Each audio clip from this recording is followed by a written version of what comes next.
Good afternoon and welcome once more to the National Combined Grand Round on COVID-19 being held by the All India Institute of Medical Sciences, New Delhi in collaboration with Niti Aayog. We every week discuss something new, and this time the topic that we're going to discuss is surgery in the time of COVID-19. This is a big challenging issue because as we know that there are issues as far as surgery is concerned with COVID-19.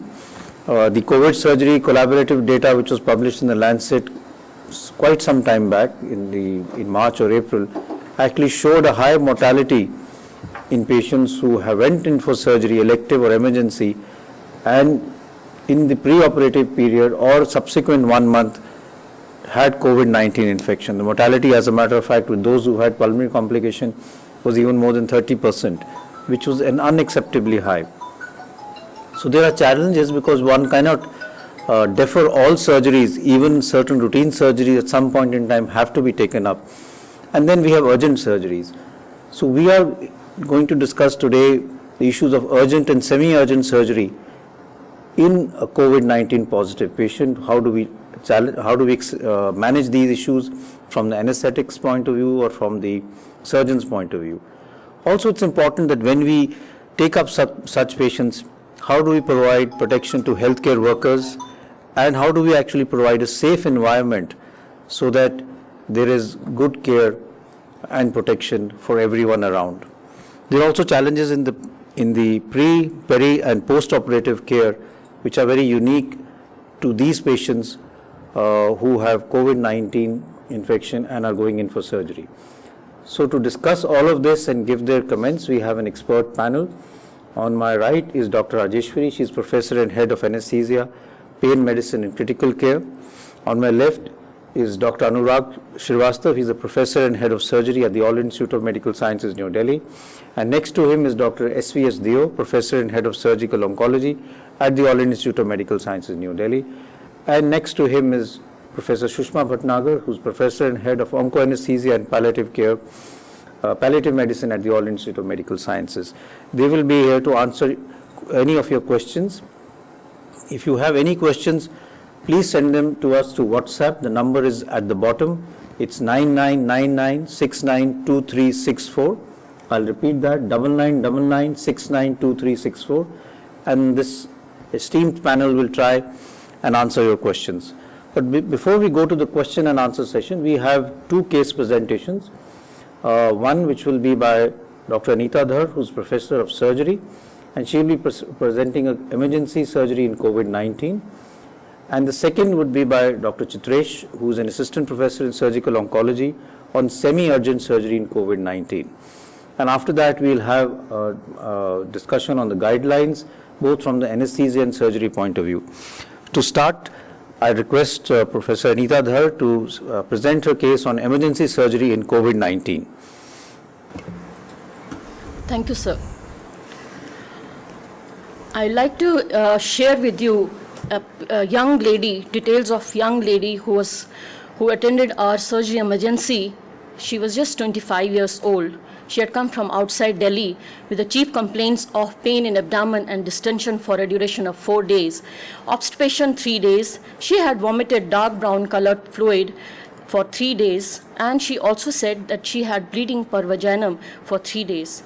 She also gave us a detail that 5 days back she had a medical termination of pregnancy for 5 weeks pregnancy with no cardiac activity of the fetus, and she took MTP kit, which has 1 tablet of 200 milligrams of mifepristone for oral use and 4 tablets of 200 microgram of misoprostol for vaginal use.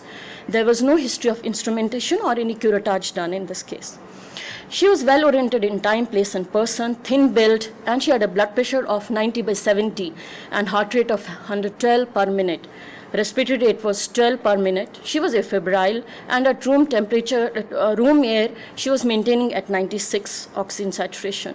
She was though pale, she was not icteric, and there was pedal edema, whereas she had a dry tongue, dehydrated state.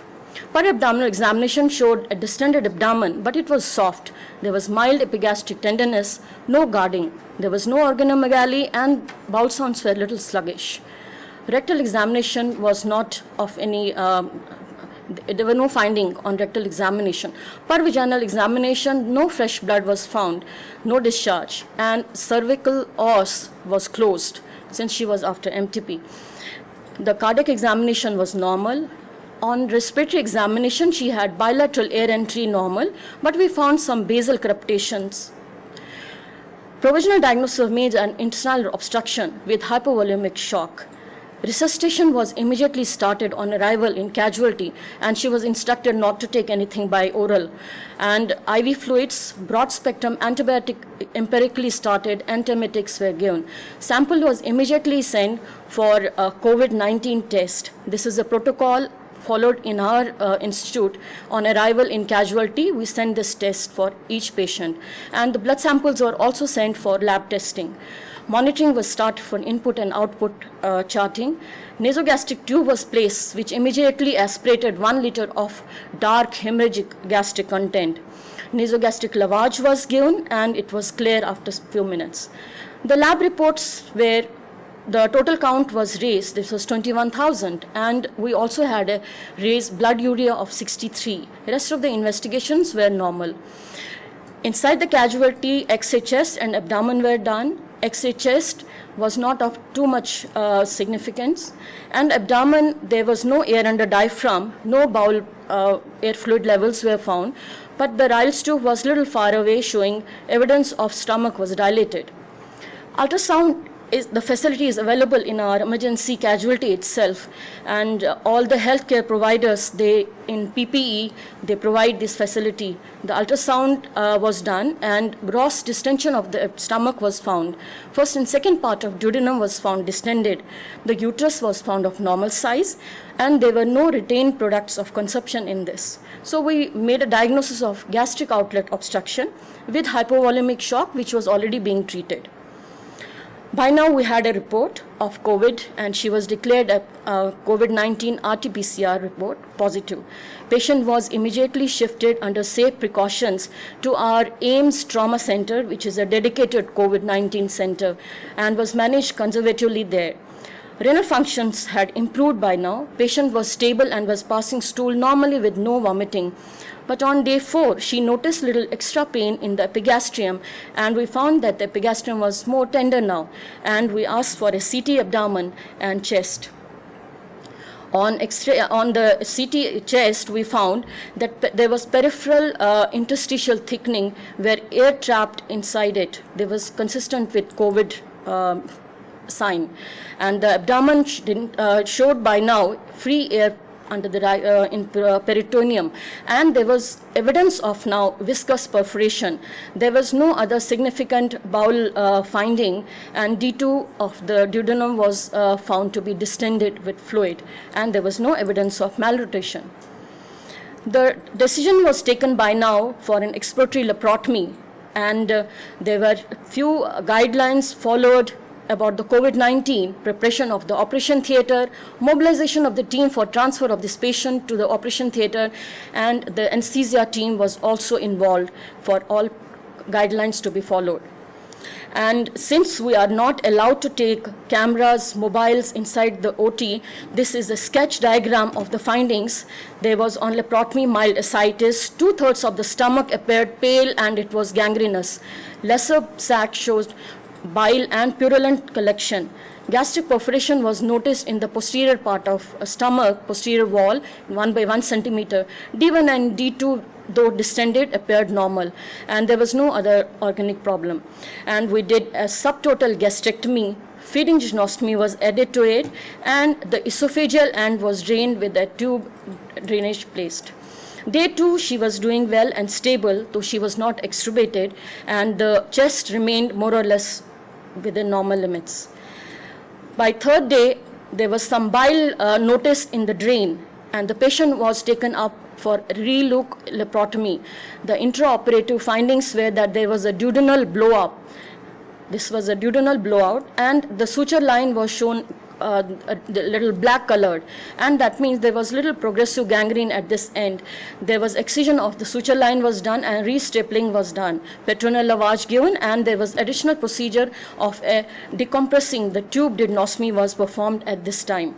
The final diagnosis at this point was gangrene of the stomach, but we were not sure about the cause. We got the histopathological examination report, and it showed acute erosive gangrenous gastritis. This is the gross look of the formalin preserved specimen, which is quite dark here, and this is a comparison between normal and abnormal mucosa. There's a transition of ulceration and fibrinous exudate present. This is a full thickness gangrenous segment of the stomach. The whole thickness of the wall was involved. This is a serial x-rays. These are day 1. Day 6, the x-ray chest was the worse, and patient's condition was also little more serious at this point of time. But gradually the x-ray improved. In next 7 to 8 days, there was significant improvement in the x-ray chest, lungs also, and today, day 20, this is the recent x-ray showing a significant improvement. Patient is under close observation. She is on a ventilator, unable to wean, but we have to perform the tracheostomy, and we're hopeful that she will make further good progress. How COVID-19 positive status affected her case, we're not sure. COVID-related worsening of the lung was definitely there. Did COVID lead to gangrene of the stomach, or it was due to the complication of the septic state induced by the MTP drugs that were given to her, or it was a combination of both? We found in literature post-mifepristone induced bowel ischemia is reported, and we looked at the reporting that even on autopsy, people who had died after this drug intake, there were patchy gangrenes and full-fledged gangrene also, and few of them were operated and resected. What is the impact of COVID-19 on gastrointestinal tract? Virus accesses host cells via angiotensin-converting enzyme 2. ACE2 abundantly expressed on glandular cells of gastric, duodenal, and rectal epithelia, and also the small intestine. COVID-19 can be detected in fecal specimens as well as in the esophagus, stomach, duodenum, rectal samples. We looked at the literature and found pooled prevalence of stool specimens that tested positive for COVID was 48.1%, and 70.3% of the patients who were respiratory specimen negative, but they continue to have the fecal positive state. We had challenges. This was a new experience for us also. Surgical and anesthesia challenges were there, and there was poor visibility. The dress, the PPE that we wore with the face shield itself was little new experience. There was restricted manpower allowed in COVID area. Management of the infected secretions like bile, intestinal content, smoke were all to be managed under the fixed protocol. Modification of the surgical procedure itself was to be considered, because you cannot have a very detailed and normal routine procedures under these circumstances. So I conclude the case by this take-home message. Extrapulmonary manifestations of COVID-19 are well known. Severity of the COVID-19 infection has direct impact on GI symptoms also. Combination of COVID-19 and MTP medicines induced septic shock could have been a cause of stomach gangrene in this young lady, 24 years old. Avoid unnecessary medicines wherever possible, because the combination of those medicines and COVID state itself can be lethal for the patients. We should modify our surgical techniques to less complicated options wherever available in these COVID positive patients. Thank you. Thank you very much, Professor Needhar, for a very interesting case and very fascinating. And I think the debate will always be there whether the gangrene was COVID related, because we know COVID can cause a hypercoagulable state and can lead to areas of infarction. And there have been reports of even infarction occurring in the mesenteric artery causing gangrene. So it's an interesting case, and of course challenges that you already highlighted, including the concomitant medicines that sometimes we give for COVID-19 and then taking up the patient for surgery. This could be anticoagulants which are given as a part of managing these patients, and subsequently then having to take up the patient for surgery, or the PPEs that one wears, including the goggles, which can have a lot of fogging, and therefore the management or the surgical skills of a surgeon get really tested when he has to operate with this limited vision. So we'll discuss all of this when we come to our question and answer session, but we'll now move on to the second case, which is a semi-urgent surgery in COVID-19 by Dr. Chitresh, who is an assistant professor in surgical oncology. Dr. Chitresh.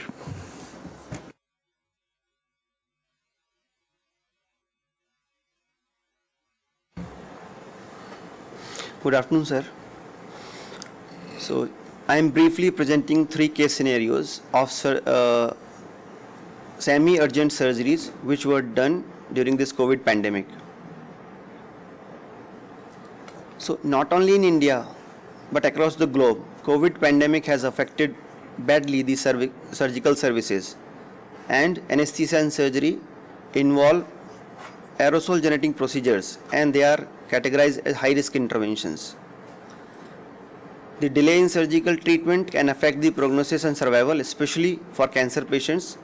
And on the other hand, cancer patients are immunocompromised and more susceptible for COVID infections. So there should be a fine balance.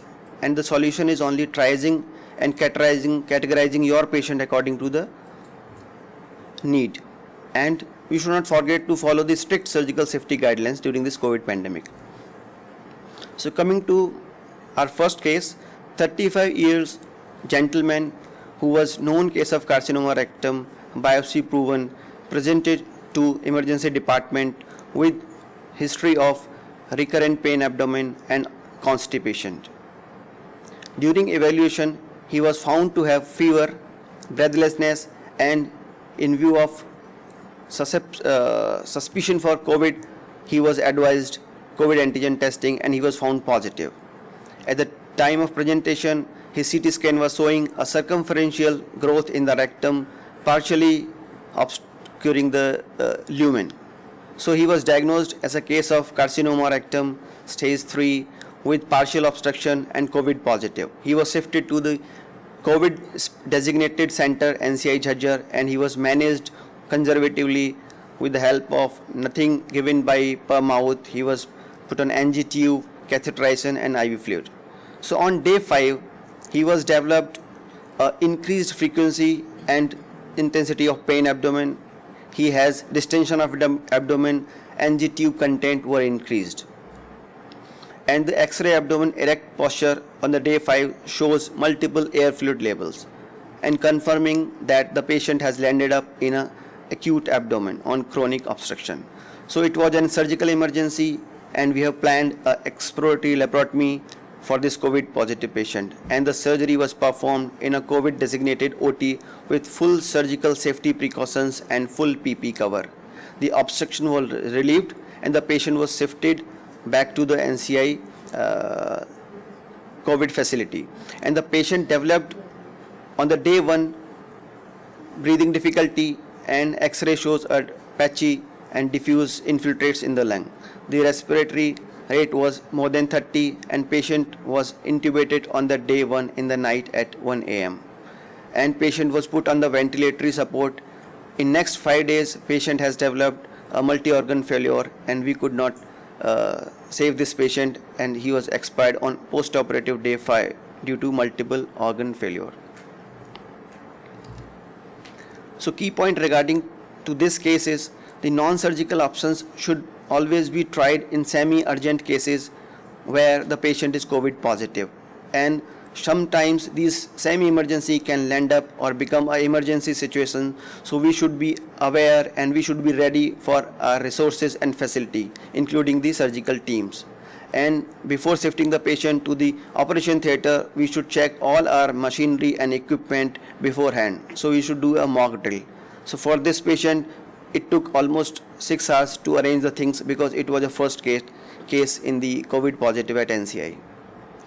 So coming to the next case, 48-year-old postmenopausal lady presented with a painless, progressively increasing lump in her left breast for 15 days. He was not having any bony pain, fever, trauma, or any history suggestive of metastasis. And on examination, general examination, systemic examination revealed nothing significant. On breast examination, she was having 4 into 3 centimeter hard, non-tender, mobile lump in the upper outer quadrant of the left breast, with single 2 into 1 centimeter hard, mobile axillary lymph node. The mammogram showed a 3 into 2.8 centimeter BIRADS 5 speculated radiodense lesion at 1 o'clock position, and core biopsy confirmed that she was having infiltrating ductal carcinoma and ER/PR/HER2 negative. So multidisciplinary team decided that she should be received neoadjuvant chemotherapy first, so that the COVID situation at that time could be managed a little bit. And she was having a partial response after 6 cycles of chemotherapy, and the size was 2 × 2 centimeter. So finally she was referred for surgery, and the surgery was semi-urgent in nature. The patient was asymptomatic, she was not having any symptoms related to the COVID, and she was admitted for a left modified radical mastectomy. During the pre-op period, as our policy, we did RT-PCR testing for every surgery patient, and she was found positive. So she was asymptomatic, COVID positive. And in view of the high morbidity in post-op period, the patient was discharged and she was asymptomatic, so she was advised for home quarantine. And after 4 weeks, she tested again and she was negative at that time. Then patient was readmitted and elective left modified radical mastectomy was done. And the post-operative period was uneventful, and the patient is now referred for the radiotherapy. So key points regarding to this case scenario is the possibility of asymptomatic COVID carriers among the surgical patients can be there. So we should always do a pre-operative COVID testing before operating any kind of patient. And semi-urgent surgeries can be performed safely or can be delayed to 2 to 4 weeks after the COVID infections. And we should perform the curative surgery at earliest opportunity.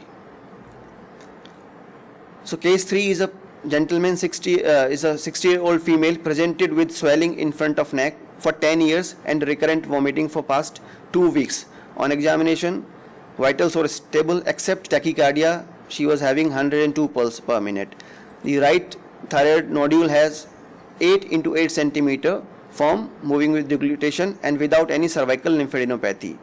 During investigation, her calcium was 14.2, PTH was 2.4, TSS was 0.01, and she was carrying a FDG uptake from report from outside revealing that her thyroid right lobe was having some FDG uptake along with a few suspicious pulmonary nodules. So a working diagnosis of toxic thyroid nodule may be malignant in hypercalcemic crisis was made, and the hypercalcemic crisis as was emergency was managed with saline diuresis, calcitonin and injectable bisphosphonate. After 5 days, patient was optimized, her calcium was managed, and the other causes of hypercalcemia were ruled out in between. And the multidisciplinary team decided then we should go for a semi-urgent thyroidectomy. And thyroidectomy was performed after a pre-operative RT-PCR which was negative at that time. Patient was extubated in the operation theatre. Patient was all right on day 1 when she started a difficulty in the breathing, and there was no evidence of any surgical complications. The chest X-ray revealed diffuse bilateral lung infiltrates, and patient was re-intubated for ventilatory support. So in view of the COVID situation, a COVID pandemic, we suspected the patient may be having a COVID infection, and the repeat RT-PCR was done and it was found positive. And then patient was shifted to the COVID ICU for further care. Surgical team and all the OT staff, the contact tracing was done, quarantine was advised for the 5 days for high risk contact, and testing was done after 5 days. And patient is in the ICU till now after 16 days of the surgery, and the X-ray shows the diffuse infiltrates are still being persisting in the chest X-ray. So the key points for third case is we should always have a look, or we should always monitor the local COVID pandemic situation, and RT-PCR may have a false negative rate up to 15 to 30%.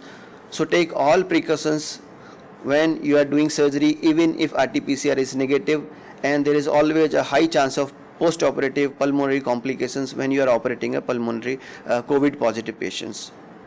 So I end my presentation by requesting all the surgical departments that they should have their own guidelines and protocols for safety of surgery during COVID pandemic, and as COVID pandemic is a dynamic process, please keep on changing your guidelines according to the resources and the manpower you have at the right time. Thank you, sir. Thank you very much, Dr. Chitresh, for presenting 3 interesting cases. Once again, if you have any questions, you could send them through WhatsApp on the number which is given at the bottom. Before I go to the discussion, just 2 questions which are related to the case which I'll like to ask, and I'll ask Dr. Rajeshwari first. There's a question which said that if you look at the first case which was presented by Professor Anita Dhar, because this patient had pulmonary infiltrates also, would we consider giving anticoagulants and steroids, and if subsequently the patient had to go for surgery, what would be our strategy from the anesthetist point of view? In the first patient, the patient turned acutely ill and the surgery had to be taken up as an emergency. However, the fact that she had already been diagnosed as COVID positive means that she should have been started on steroids as per the institutional protocol, and the anticoagulation per se does not really interfere with the anesthetic management if we are not using any regional blocks. However, we have to anticipate increased blood loss in case she is on anticoagulation, and that remains the only concern, plus the fact that the patient was acutely ill, probably had a very low hemoglobin to start with also, so we should be very careful about the fluid and the blood replacement policy. But it is very important that the medical treatment should be started early for these patients, because only then some benefit can be accrued, since they already are going to have a very high morbidity. So you should continue your treatment as per guidelines as far as COVID-19 is concerned, and trying to adjust that depending upon the surgical needs at a given point in time. There's one more question which I'll ask Dr. Anurag, which is also related to the same case, asking that would an early CT chest and abdomen at the time of presentation in the casualty have allowed us to pick up the gangrene, and therefore would early surgery have helped in that case? Yes, that's a very interesting issue, because in case of gangrene of stomach or any part of the bowel, sooner the better.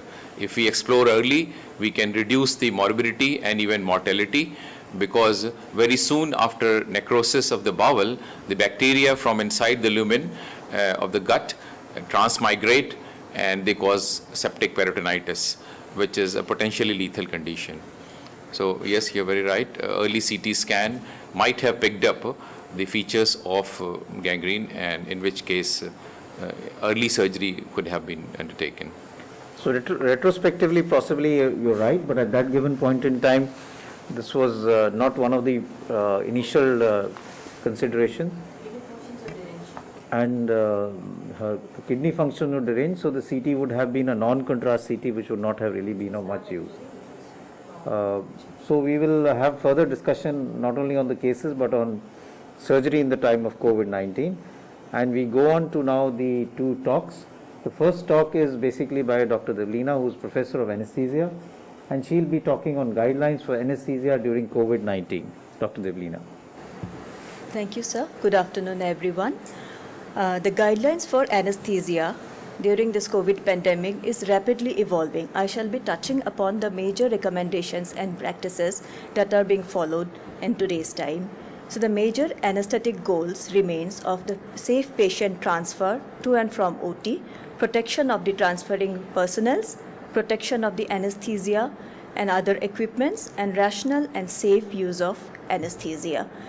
Whenever a surgery is planned, a multidisciplinary team is formed, which comprises of surgeons, anesthetists, the nursing team, and the OT staff. And if it is a cesarean, a neonatologist is to be taken up in the team.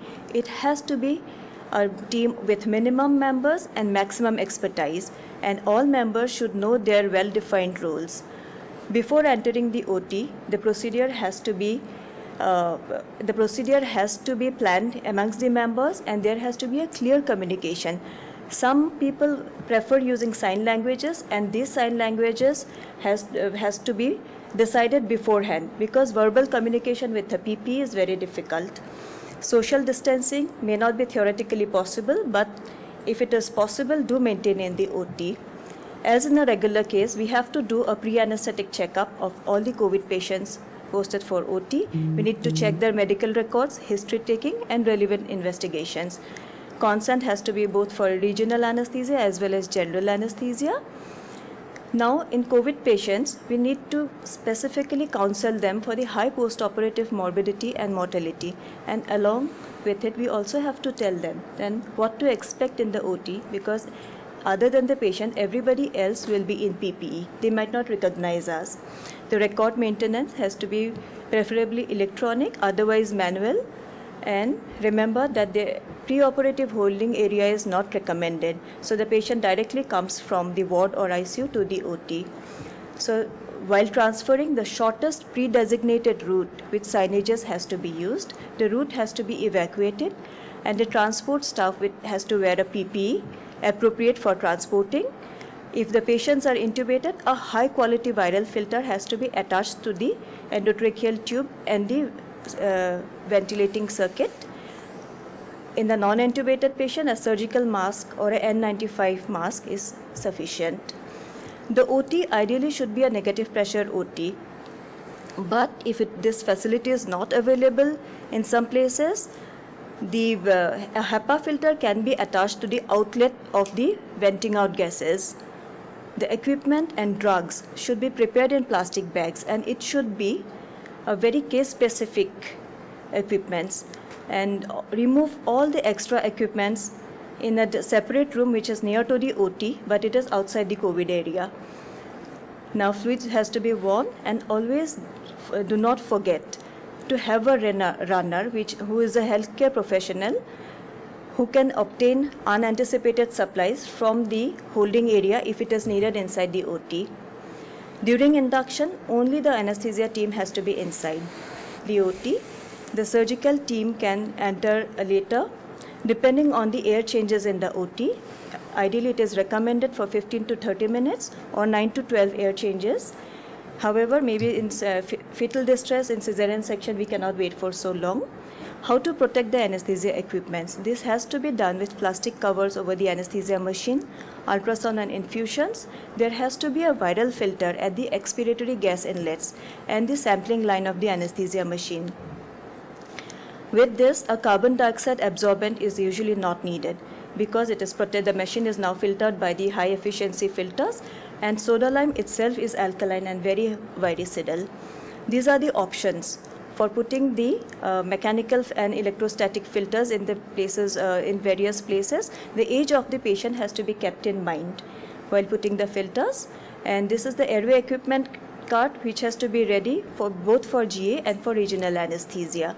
The choice of anesthesia will depend on the condition of the patients.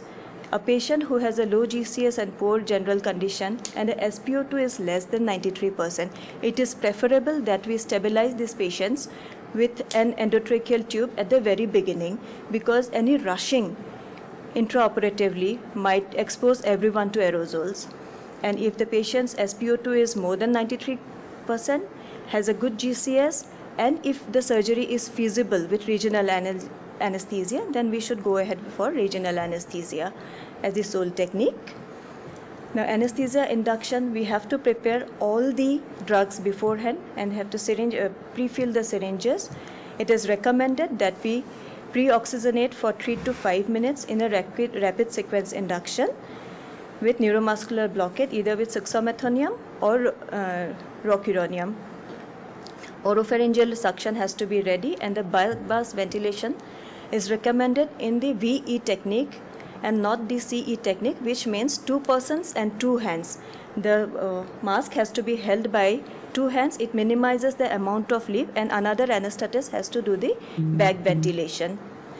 The best skilled person has to do the intubation, and he has to ensure that there is adequate muscle relaxation before intubation. A video laryngoscope, wherever available, has to be used because it increases the chance of intubation at the very first attempt. Attach the circuit without delay and start ventilation only when the cuff is inflated. Check the placement of tube by capnography, because a stethoscope may not be a good aid to help in bilateral chest auscultation. Avoid circuit disconnections, and if it is required at some point of time, do clamp the tube and then reconnect the tube after the purpose is served. A nasogastric tube has to be put in if it is necessary right after intubation, and wipe all surfaces with alcohol wipes after intubation, and all the equipments have to be kept in plastic bags so that they do not soil the surroundings. A video laryngoscope comes in different types, and it allows a little distance of the operator from the patient, so it is advantageous that way as well.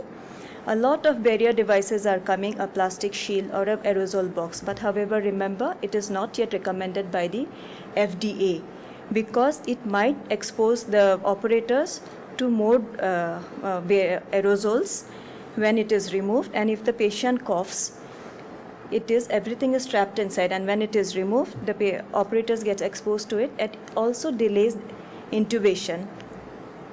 A pediatric airway has certain differences with the adult, like the usual practice of parental presence. We have to do away with it as far as possible.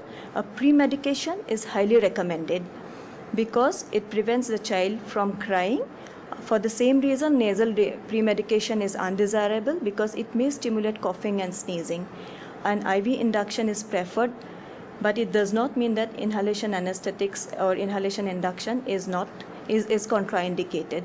A rapid sequence induction has to be followed in pediatric patients as well. However, remember, the pediatric patients do not tolerate hypoxia well. So gentle positive pressure ventilation with minimal tidal volumes is recommended. Extubation again is more hazardous maybe than intubation. All extra personnel have to leave the OT before extubation. Patient has to be given post-operative nausea vomiting prophylaxis. Various pharmacological agents are available to suppress cough like opioids, dexmedetomidine or lignocaine. We can extubate the patient with surgical mask over the face, and immediately after extubation we have to cover the face with wet gauze. And if the patient requires supplemental oxygen, it can be provided with nasal prongs below the surgical mask. And the same way we had bought the patient has to be transferred out fully awake and recovered back to the ward. Regional anesthesia has many advantages over general anesthesia, that it prevents aerosol generation. It also has the advantage of protecting the pulmonary functions, and it reduces post-operative pulmonary complications. However, anticoagulation concerns regarding the timings have to be kept in mind because COVID patients many times are under anticoagulation. They also have thrombocytopenia. So careful discussion with the surgeon regarding the possibility of conversion to GH should be discussed. Yes, surgical mask should be over the patient at all the times, and minimal oxygen flow with prongs under the mask is needed. Sedation, try to avoid it as far as possible. If it is needed, high vigilance for respiratory and hemodynamic parameters has to be kept. Regional anesthesia of the upper limb. Some of them causes phrenic nerve blocks like the interscalene and the supraclavicular blocks. They are better avoided. Go for blocks which have least effect on the lung functions like the axillary block or the infraclavicular brachial plexus block. And ultrasound increases the accuracy and reduces the dose of local anesthetic, thus preventing toxicity. And always remember the benefits and risk of adjuvant drugs used in the peripheral blocks. Central neuraxial blocks like spinal has to be given by the most skilled person around, and the careful management of anticoagulation and thrombocytopenia has to be done. Prevent CSF from dripping and avoid contact with it. Because meningeal infection is reported with other coronavirus species, we do not have sufficient evidence as with the current coronavirus. And post-dural puncture headache management. In this epidural blood patch, the safety still remains whether we should give or not. And sphenopalatine block has to be avoided because it promotes sneezing. And cesarean section forms a vast bulk of patients coming to the OT. And early epidural, if it was put for normal labor analgesia, helps in emergent cesarean sections. And very broadly, if the oxygen saturation is less than 94% and the patient's condition is stable, we have to go for general anesthesia with rapid sequence induction. If it is oxygen saturation is more than 94%, then epidural top-up or subarachnoid block has to be given. There is a role of simulation in the current times because it facilitates familiarity. It helps in identification of hitherto unidentified problems. The practices are different. There are infection control practices. So in situ stimulation drill, it promotes awareness and perioperative changes in COVID times, and it also encourages development of shared mental model amongst the healthcare orders. I'd like to conclude by saying these guidelines help us to know what is being practiced internationally, and we can develop our own protocols depending on our own facility and our own constraints. Thank you so much. Thank you very much, Dr. Devlina, for giving us an overview of the challenges in terms of giving anesthesia during COVID-19 is concerned. We'll move on to the next part of the talk, which is guidelines for surgery during COVID-19. And this topic will be covered by Dr. Hemang Bhattacharya, who is additional professor in the Department of Surgery. Over to you, Dr. Hemang. Thank you, sir. Surgery during COVID-19 has seen many changes as the pandemic has evolved. There has been several guidelines from national as well as international societies, so that to make surgery more safe for the healthcare providers as well as for the patients. However, this guideline making process is a dynamic one, and there has been a lot of changes as our understanding about disease has also evolved. In next few minutes, I will touch upon few critical aspects of surgical prospect, and I will try to review the guidelines on those aspects from surgeon's perspective. As of now, all surgical patients requiring urgent interventions need to be tested for SARS-CoV-2. Various tests which have been recognized may be RT-PCR, TrueNAT, and CVNAT. These three tests are preferred over rapid antigen test, and once positive test, patient has to be considered as confirmatory. However, this possibility and logistical support to have all these tests may not be available. We should go ahead as the clinical suspicions for requirement of surgery is there, and perform this surgery as taking all the precautions for COVID positive patients. So we should not wait for reports to come. As clinical suspicion is there, and as clinical judgment is taking us for a timing of the surgery. This was for emergency surgeries, but for elective surgeries, the present guidelines is that before any elective procedures, we should advise home quarantine for 14 days before surgery, and patients should be tested before the time of intended procedures, preferably around 72 hours before the planned surgery. Next crucial point for surgeons' safety as well as healthcare safety as well as patient safety is provision of personal protective equipment. Whenever we operate on a COVID patient, we should take utmost care for safety of all healthcare personnel. Our surgical attire has changed. At the moment, recommended surgical attire is wearing of impermeable gowns, at least which is high quality, at least of level 4 gowns coverall.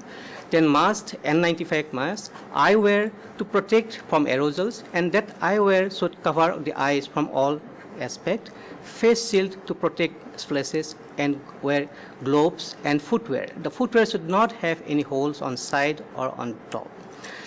However, while operating on a patient, that's a sterile conditions. But this impermeable gowns coverall is not sterile one. So once we done with this attire, we should do hand hygiene with alcohol-based preparations, then wear sterile gowns and gloves and enter to the operation theater. As Dr. Devlina has already explained, the surgical team should enter to the theater after induction procedure has occurred, and whole donning procedures should take place in a designated donning area. And once the procedure has been done, the surgeons team should go out to the designated doffing area and do the doffing under supervised and in a protocol-based manner. And once doffing is done, surgical team should take a full shower to go out from the operative complex. This surgical attire is for COVID positive patient. However, since this is a pandemic and the pandemic is still on, and there is a concern of false negative reports also. So while operating in a COVID negative patient, we should also take care about the protection of healthcare. At least we should wear impermeable gowns, masks, N95 masks, and eyewear while operating a COVID negative patients during the COVID time as well. Different sort of electrosurgery, whether it is monopolar, bipolar, or harmonic, has become a very regular part of our day-to-day surgical practice. However, these electrosurgical devices associated with production of aerosolized viral particles. These viral particles are infectious in nature also. At the moment, we do not have any evidence to say that SARS-CoV-2 virus is present in this surgical smoke. However, from previous experience of presence of hepatitis B virus as well as papilloma virus on these surgical smokes, we have to be very cautious while dealing with surgical smoke in view of SARS-CoV-2 as well. So at the moment, use of electrosurgical device has been cautioned in COVID-19 patients. So the recommendation is we should keep the use of electrosurgical device to a minimal extent, if not a complete avoidance is possible. Whenever we use electrosurgical device, they should be used at a very minimum power setting. And use of smoke evacuator system is also recommended. This system actually sucks the smoke as soon as they are generated from the patient, and the system then filter the smoke before releasing to the environment. Also, so that's how it avoids the infectious nature of the smokes. Also, the guidelines is to avoid harmonic ultrasonic scalpel as far as possible. Operating on a COVID-positive patient is stressful. This is stressful not only because of physical reasons that we are wearing coverall PPEs with goggles, with face shields. It is also stressful from psychological aspect as well. So with that, stressful conditions, we should try to make the surgical procedures as far as simple and straightforward procedures. We should follow in a protocol that surgical team has minimum number of people, and the senior most person of the team should operate on the case. And we should use all logistical support that we have so that undue prolongations of the procedure can be avoided. We should try to complete these procedures as soon as possible, and with doing minimum that is necessity for the patient. For example, if on a clinical ground we can avoid anastomosis of a patient, then we should go for creation of a stoma rather than creating an anastomosis. In this way, procedure will become straightforward and could be performed in a rapid process and taking all clinical safety for the patient as well. COVID-19 has also changed our decision-making process, because looking at the infectious nature of the virus and outcome of surgery in a COVID patient, there has been a lot of changes on how to manage and how to take the decisions in operating of a case of COVID-19. By and large, a non-operative management, whenever clinically appropriate, should be adopted. And we should try to limit all non-essential surgeries and procedures whenever possible. And non-operative management should be clinically oriented, clinically guided. For example, in a case of acute cholecystitis, we can well ahead plan for conservative management and then buy time and subsequently look for operative management when situation improved. For acute appendicitis, if it is a complicated appendicitis with perforation or abscess, some sort of intervention would be required at clinical judgment tells us. However, in a complicated appendicitis, still a conservative management would hold good, and that's why the safety of patient as well as operative team can be maintained. Management of malignancy, decision-making on treatment for malignancy is a complex issue in the time of COVID. Malignancy, although it is not an emergency, but it is time-sensitive process. Whenever possible, we should try to have alternate modality so that surgery can be avoided. For example, in a advanced colon or rectal cancers, maybe a chemotherapy can be adopted upfront. By time, then subsequently we can go ahead with surgery. Similarly, if a surgery required reconstruction as well as excision, we can go ahead with excision part as of now, keeping the reconstruction procedures subsequently. This way, we can reduce the burden of surgery during the COVID time. Laparoscopy has become almost and laparotomy of her laparoscopy is a very contentious issue. It was said that aerosol created while doing a laparoscopy procedures is concentrated inside the abdomen, and it is also under pressure. So whenever there is a small opening in the valve of the trocar valve, or during the passage of instruments, there is sudden aggression of concentrated pneumo from inside abdomen to outside, making the whole surgical environment risky for this operating team itself. Because of these considerations, several guidelines has cautioned use of laparoscopy during pandemic time. However, laparoscopic surgery also has its added advantages to the patient, as well as the intact abdominal wall works as a barrier between the infective bowels and the operating team. So looking at various advantages of laparoscopy, the Society European Association of Endoscopic Surgery as well as CESES has recommended use of laparoscopy, but with certain cautions. So they have suggested that whenever clinically the surgeon decides to go ahead with laparoscopy, they should maintain certain precautions that include the maintaining of a low pneumoparetal pressures 10 to 12. Almost most of the procedures can be performed in that pressure. Then the port should be snugly fit along the incisions so that there is no leakage of pneumoperitoneum through the side of the ports. The guidelines also recommend use of specific smoke evacuators so that pneumoperitoneum evacuators, so that all the pneumoperitoneums or gas what was collected inside the abdomen passes through a filtration device before we remove the ports. So all pneumoperitoneal gas should pass through this smoke filtration device before releasing to the environment. However, the final decisions would lie on the clinician based on the need of laparoscopy, the advantages of laparoscopy, as well as the available logistical parameters he or she has at his centers. To evacuate smoke for clear various surgeons has also tried various fugal method so that use of filter valve which can be attached with the trocar so that pneumoperitoneum which is released to the environment can be filtered at the end of the procedures.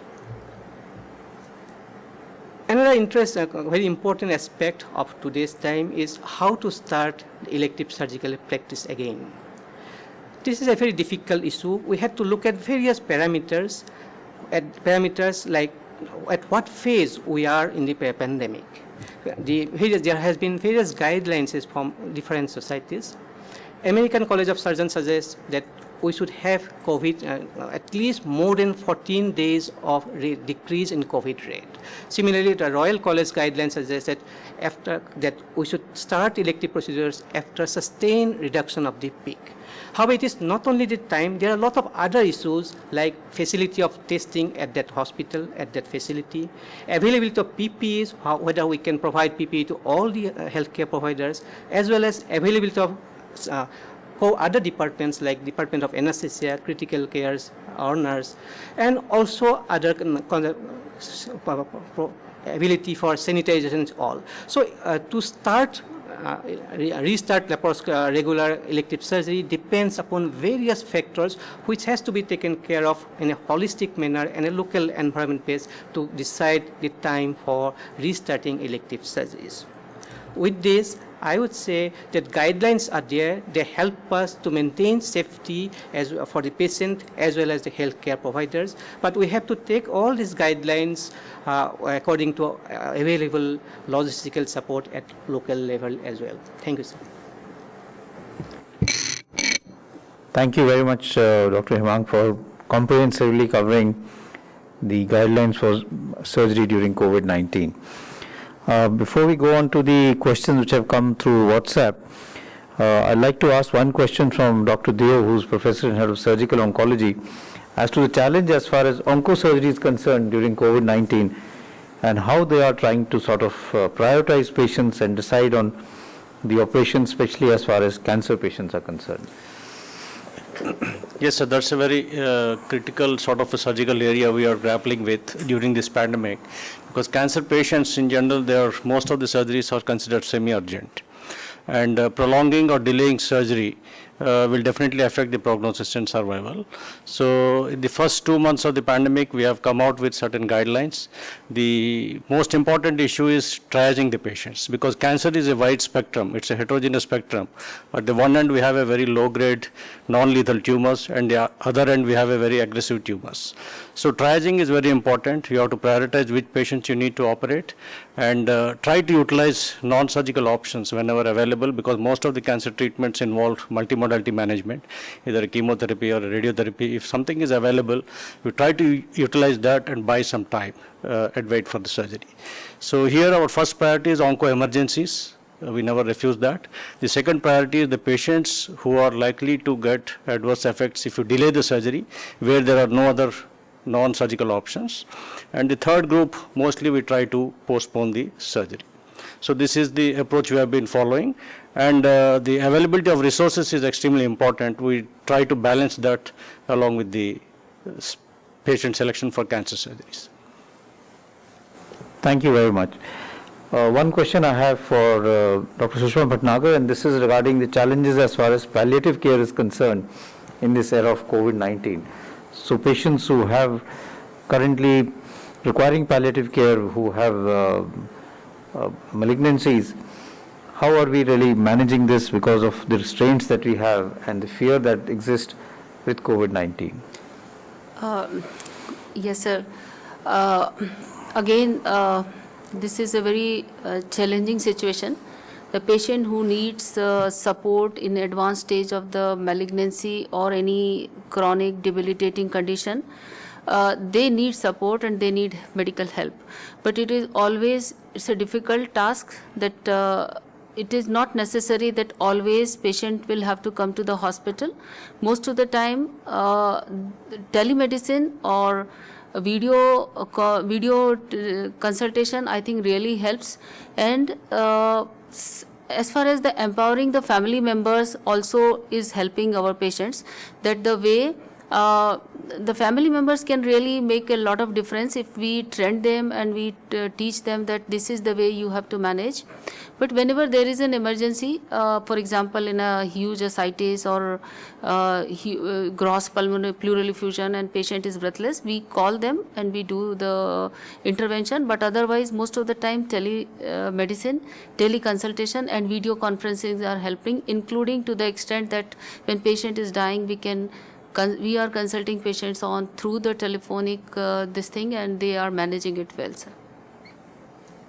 Thank you very much. So now I'll start with the questions which have come through our WhatsApp.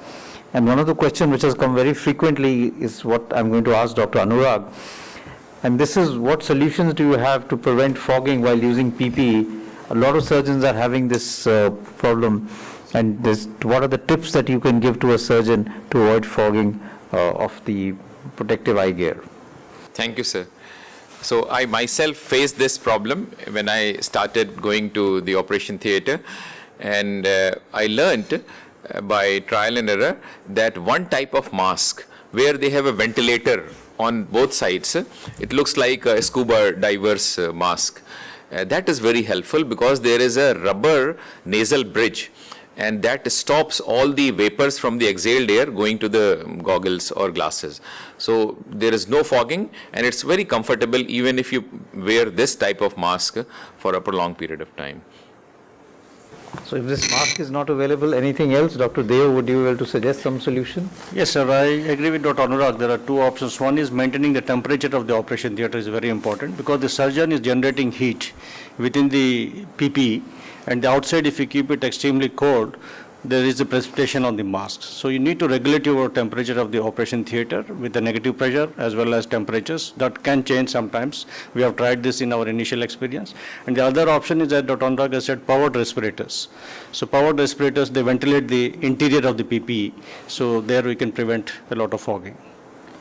So people have tried a lot of solutions, including putting spirits and other things inside the goggles and trying to see if that can prevent fogging.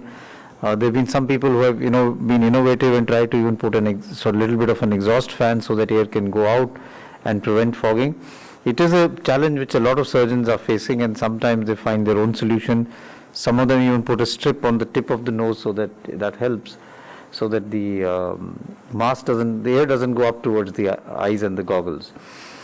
One question that is there for Dr. Rajeshwari, which is probably not that much surgically related, but I'll sort of ask her, that is, when do you decide, or what are the indications for proning in mechanical ventilation when we have a COVID-19 positive patient?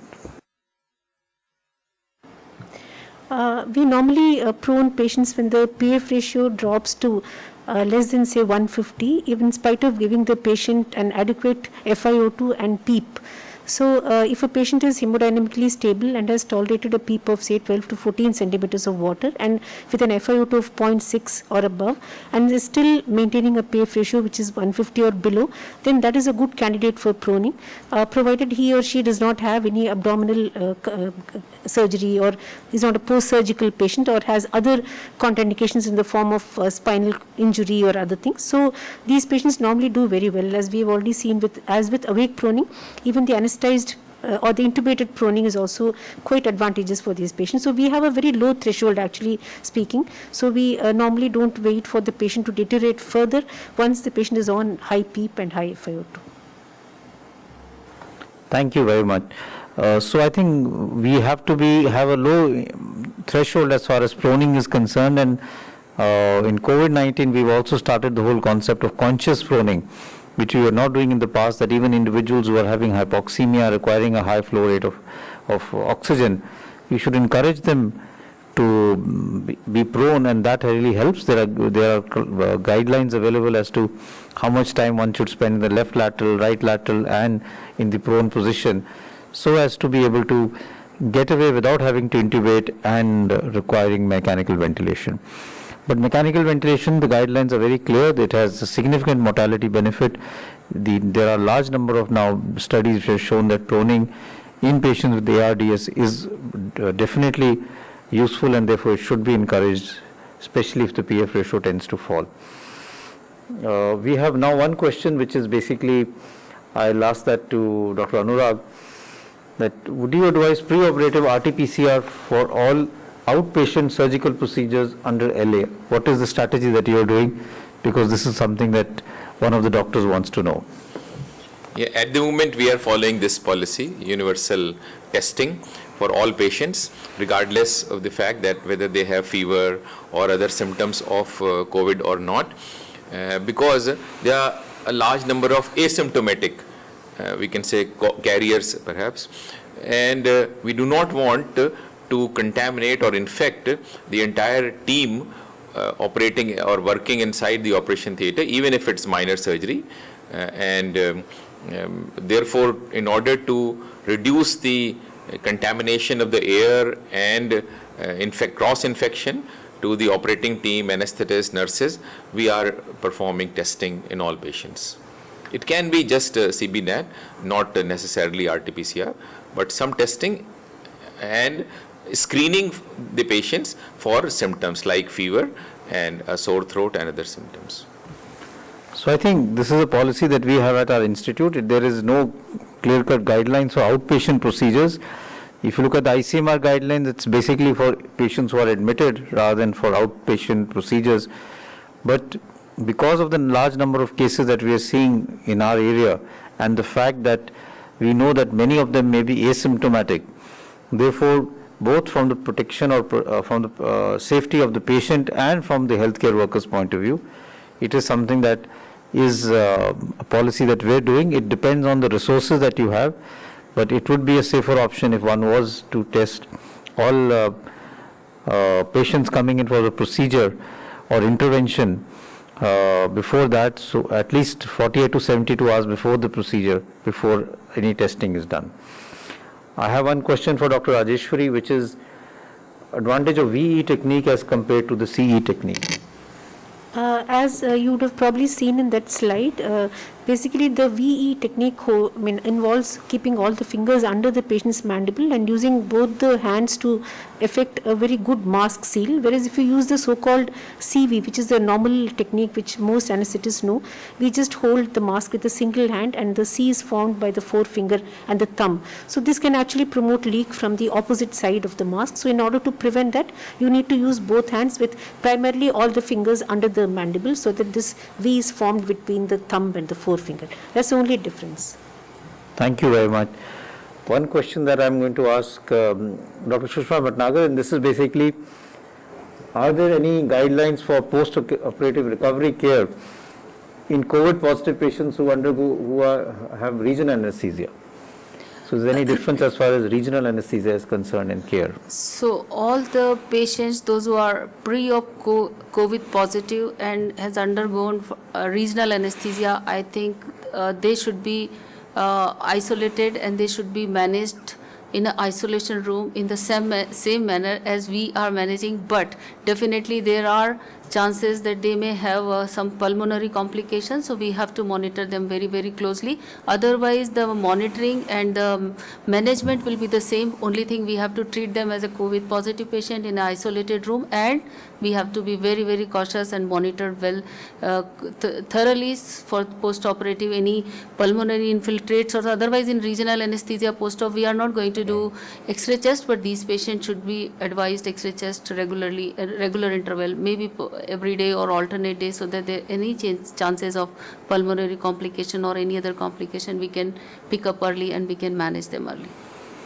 Okay, thank you very much. There is now another question which I am basically going to ask both Dr. Anurag and Dr. Deo, both for non-oncology and oncology patients, and this question is, how many days since a positive result is it safe to perform a semi-elective procedure? It could be non-oncology, oncology or oncology related.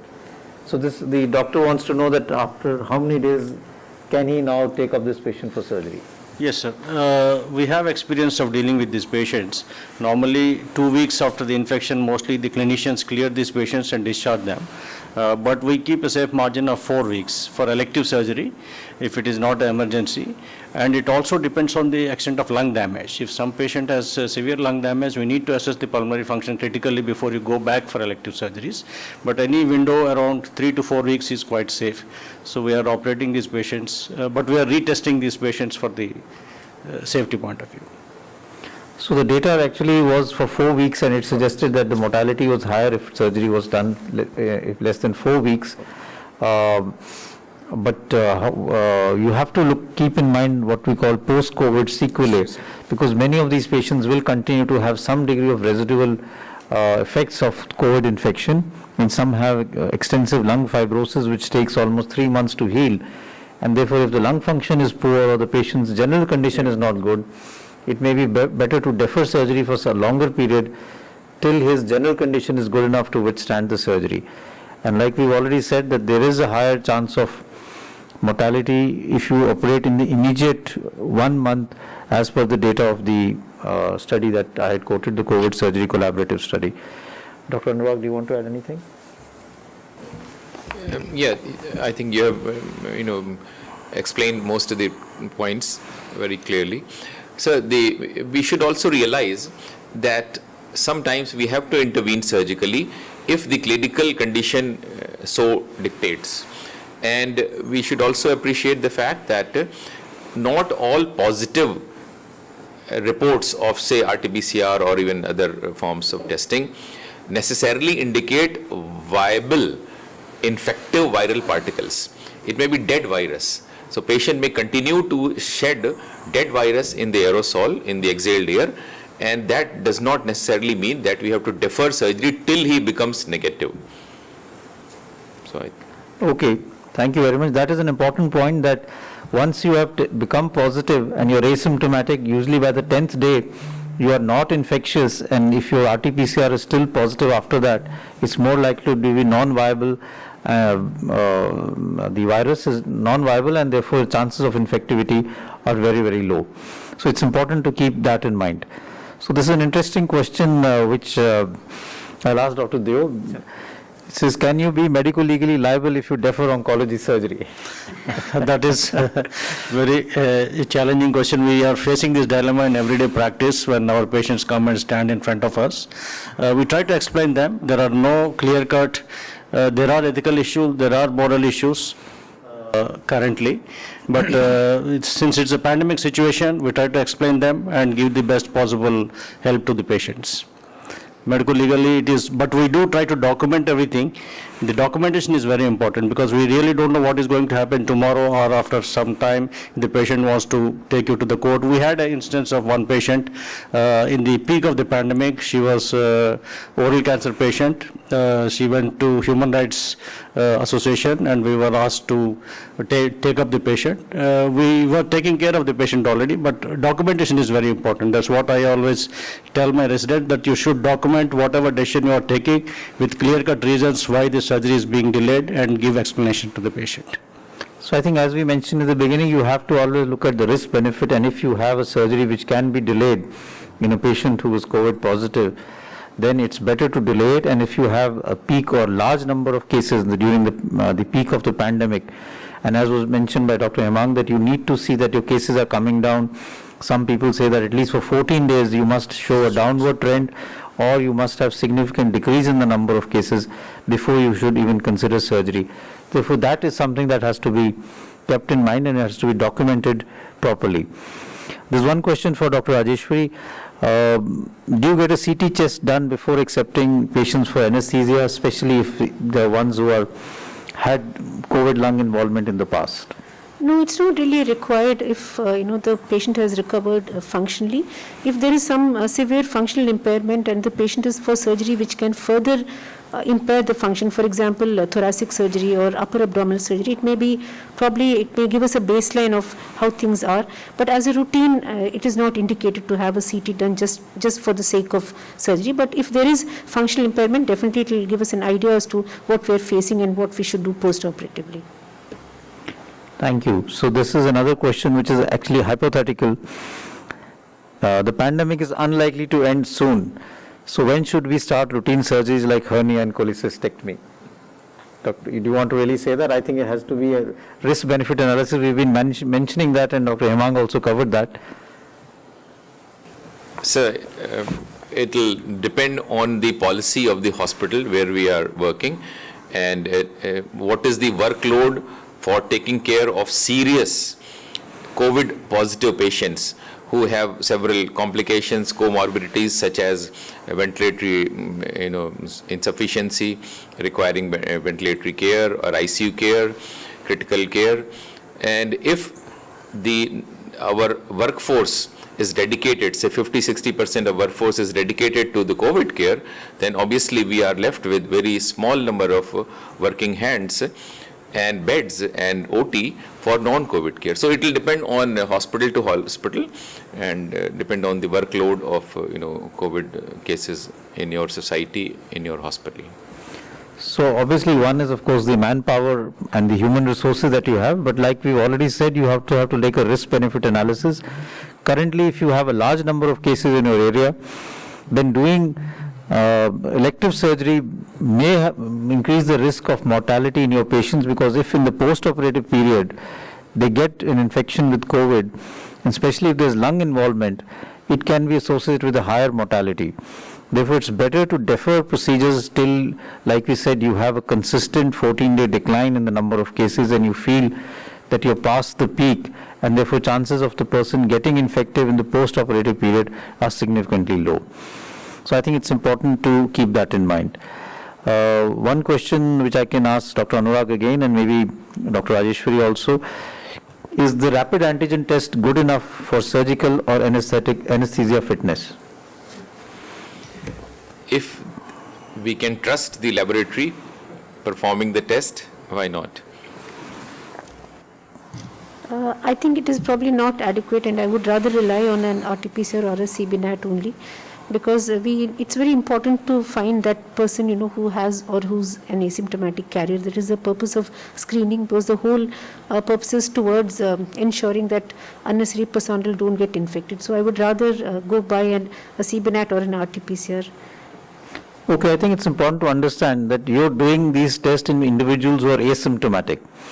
The rapid antigen test performs well in symptomatic individuals because it has a very high chance of picking up being positive and gives you a result in 15 minutes if the viral load is significantly high. And therefore, it has shown to be very useful in areas, in containment zones where you are symptomatic and then you do the test. In asymptomatic individuals in whom the viral load may be negative, the test may not perform that well. A positive test definitely is positive, but a negative test doesn't rule out COVID-19 infection. And that is why you have to take an analysis. You could, in some centers, they would do a rapid antigen test in the beginning, and if that is positive, then obviously defer the procedure. If that is negative, they would repeat a RT-PCR test, which could be a CBNAT or a TrueNAT or the standard RT-PCR test. But if you really want to be safe, then I think an RT-PCR based test, which could be a TrueNAT test or the standard RT-PCR test, would be preferable. I think that's an important issue to keep in mind. One other question which I'm going to ask both Dr. Deo and Dr. Anurag is, if the patient has to undergo multiple procedures while in hospital, is a COVID test necessary before each procedure? So that's a difficult question, and we have 3 patients in our experience in last 3 months we have seen. The patient, yesterday we had an instance of CEO esophagus who was operated. 3 RT-PCR was negative before the surgery. He has been there in the hospital for 3 weeks, but he started deteriorating. The 4th RT-PCR was positive. When it deteriorated, we repeated it. Yesterday it came positive. So it depends on the clinical situation. So if you are in the hospital, it is not only the patient's sort of a setup, but the kind of interactions, the number of relatives who are coming to visit the patient, the healthcare worker, how careful they are, whether you are screening your healthcare workers, there is a chance of getting reinfection or infection within the hospital admission time. So it depends on the clinical situation. So our threshold for retesting, whenever there is a suspicion, we go back for retesting, and 2 or 3 instances we have seen they are coming positive, even though they are initially negatives. So I think it's important to remember that any test is a test at that given point in time. If your RT-PCR is negative today, it does not mean that you will continue to be negative over the next 5 to 7 days or even 2 to 3 days. And in patients who are in hospital, often they may come in contact with someone who is positive and is asymptomatic. It could be a healthcare worker, it could be their own family members or an attendant who has come there to, bring some fruits for him, some medicines or something like that. And therefore you will always have to have a high index of suspicion. And while looking after these patients, presume everyone is positive and take all infection control measures, even if you know that the RT-PCR report is negative. And that is very, very important. The report is only to guide you in terms of managing these patients, but it will not tell you that this person is going to stay negative for the next week or so. So even in the pre-procedure report, if it is negative, and if the patient is in hospital for 7 to 10 days, if he develops symptoms, you must test to see whether he has now become positive. And even if his initial report is negative, presume that he may become positive and take all infection control practices. So that leads me to the next question, which is also interesting. It says that it's impossible to maintain social distancing among surgical teams during surgery and otherwise also. So should they all be treated regularly or tested regularly? I think that could go for the anesthetist also. Absolutely. You see, it is all about the logistics and feasibility. If there is an ideal situation, yes, I would like to screen my residents or healthcare workers once a week, but it is not possible in this kind of pandemic situation. Certain institutions in US have tried. They do like Harvard University, they did a pilot study. They did a screening of healthcare workers once a week. So that has shown some advantages. You can pick up some asymptomatic carriers, but the ultimate question is logistics and feasibility. Coming to distancing, that is why what we are doing is, suppose we have a major procedures, 3 to 4 surgeons used to scrub previously. Nowadays we are restricting it to a maximum of 2 persons. So that is, we have to follow certain precautions, try to decrease the crowd in the operation theatre, and the minimum number of personnel who are required, we normally said. And if it is a complex, long procedure, what we are doing nowadays is to change teams. So one team does for 3 or 4 hours. It is not possible to operate for 4 hours, 5 hours in a PPE. The next team comes after 3 or 4 hours and continues. Okay, thank you very much. So that was something that was regarding the surgical and anesthetist team. But again, proper infection control practices have to be maintained, whether it be physical distancing, hand washing, or wearing a mask. That is something I think we need to do. Today, as the pandemic has progressed, most people, that is including healthcare workers, have become a little lax as far as COVID appropriate behavior is concerned. And I think it's very important that all of us continue to have this behavior in place and advise others also, because this is leading to increasing number of cases. So one question to Dr. Rajeshwari, which is in continuation of what was asked before, and the question that has been asked is that if proning in mechanical ventilation fails, then what is the next step? It's very difficult to answer. We just don't have really many options right now. ECMO is actually one of the options, because if we fail with all other conventional modes of ventilation, then ECMO remains to be an answer. But ECMO, if all of us know, is not only not available everywhere, it is an expensive proposition as far as the circuitry, and even managing the COVID positive patient, it needs a very special team to look after the ECMO. ECMO is an answer. There are many institutions which have ECMO ready for the COVID positive patient. And then of course, if all fails and the patient goes into fibrosis, ultimately they're also lined up for a pulmonary transplant. But as I said, that presently, as of now in our ICUs, we are not really looking at ECMO as a very viable option.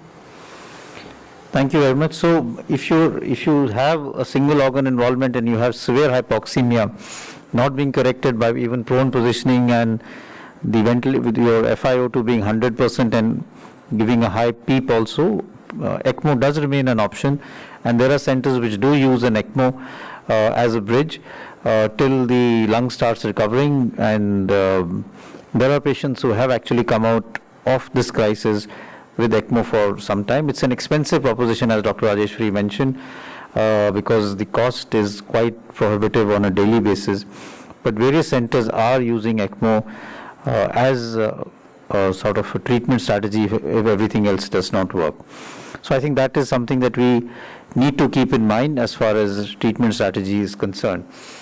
One question that I would like to ask in general, and again this is not classically related to the surgical management, but to Dr. Rajeshwari, and this question is basically that what do you do if your patient is recovered and his D-dimer continues to be high?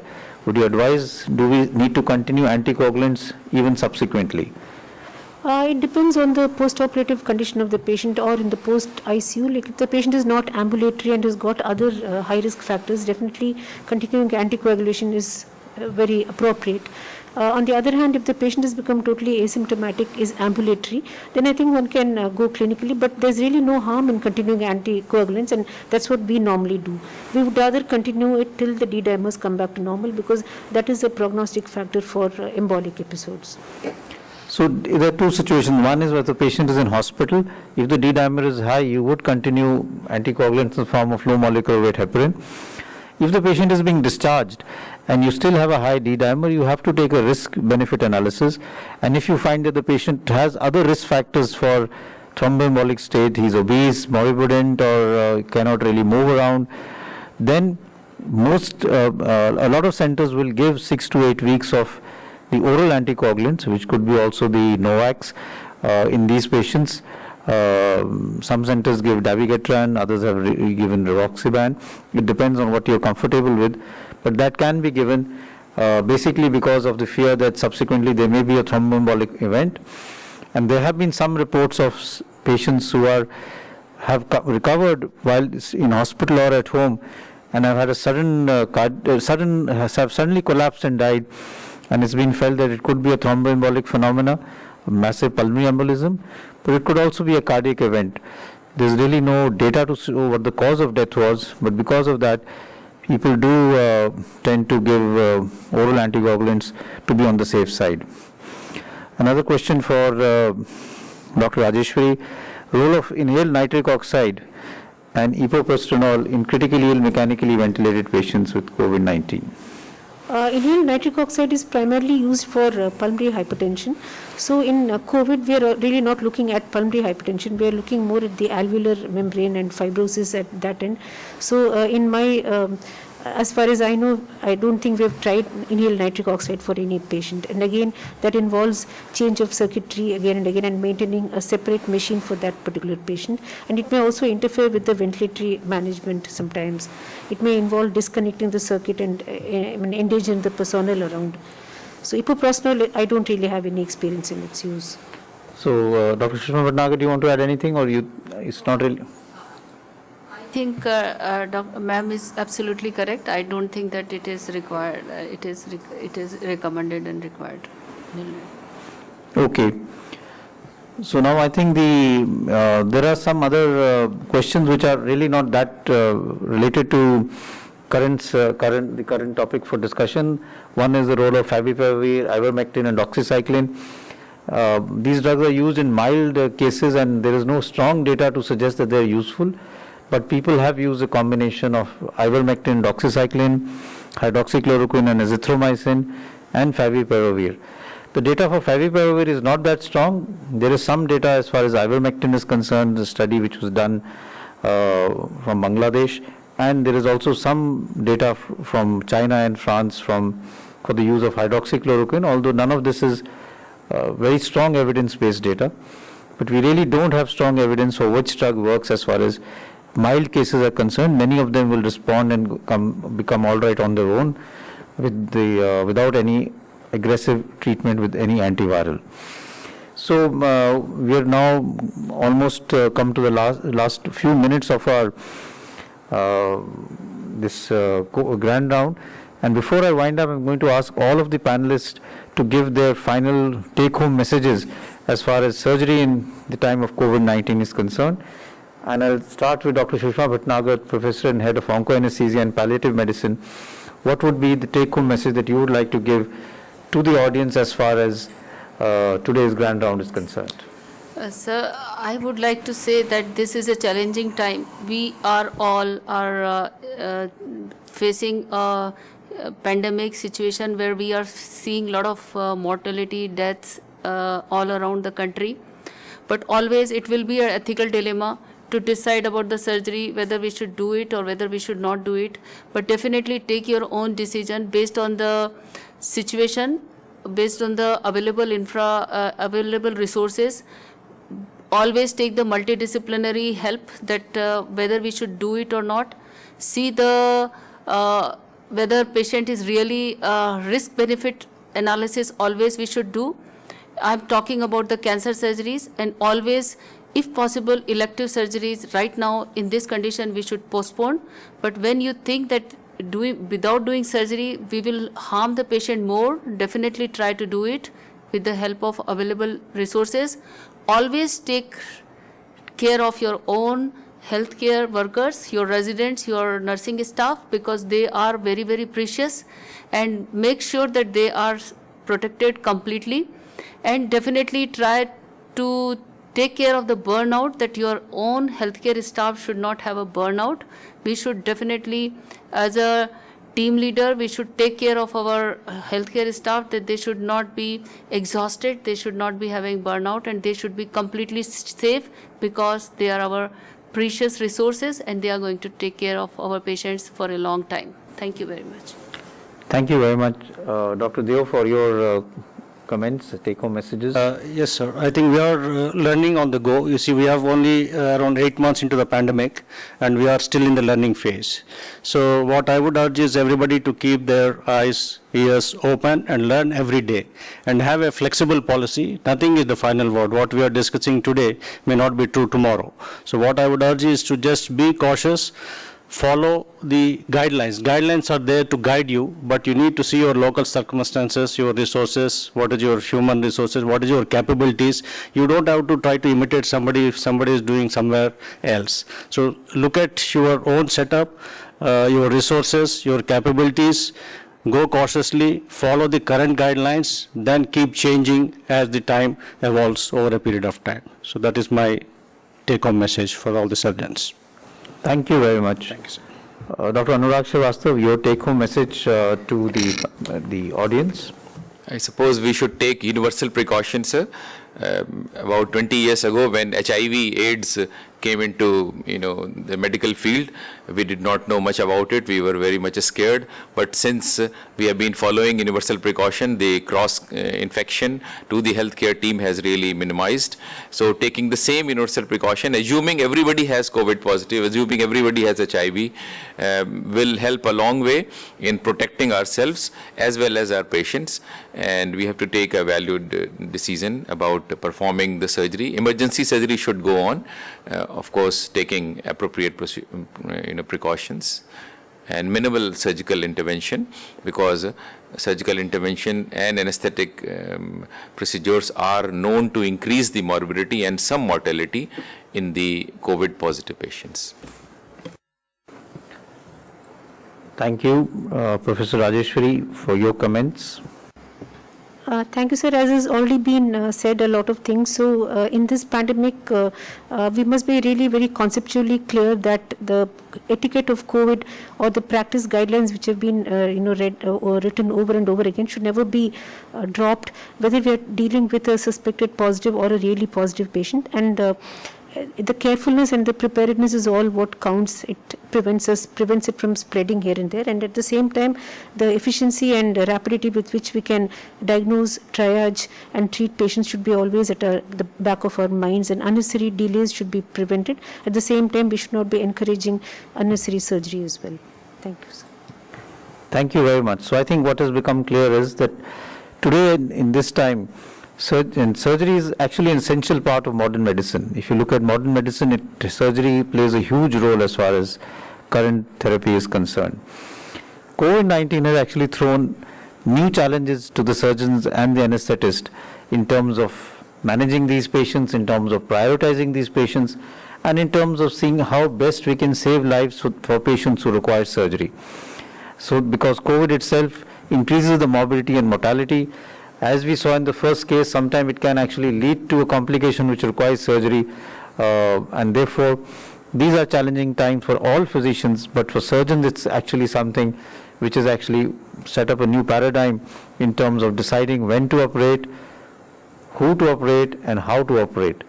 So I think as we have gone along the pandemic, we have actually learned how to manage these patients, and really this challenge is something that has been taken up by surgeons and anesthetists, and over the last few months have come to various guidelines have come out to help us as far as managing is concerned. But as was rightly said, we have to look at our own background and what is available with us, and then modify the guidelines to suit us. At the same time, it's important that all surgeons and anesthetists develop a strategy that everyone is protected, all healthcare workers, whether it be in the ward, whether it be in the post-operative care area or in the operation theatres, are protected. So I do hope that this grand round has been useful to all those who have listened to it, and will give you some guidelines or guidance in how do we manage these patients and what do we do as far as surgery in the times of COVID-19 is concerned. So thank you very much for being with us, and I hope to see you again next week with another topic. Thank you very much.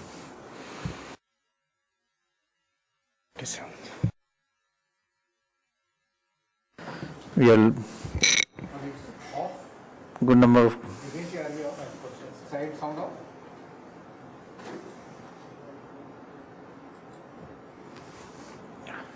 Okay.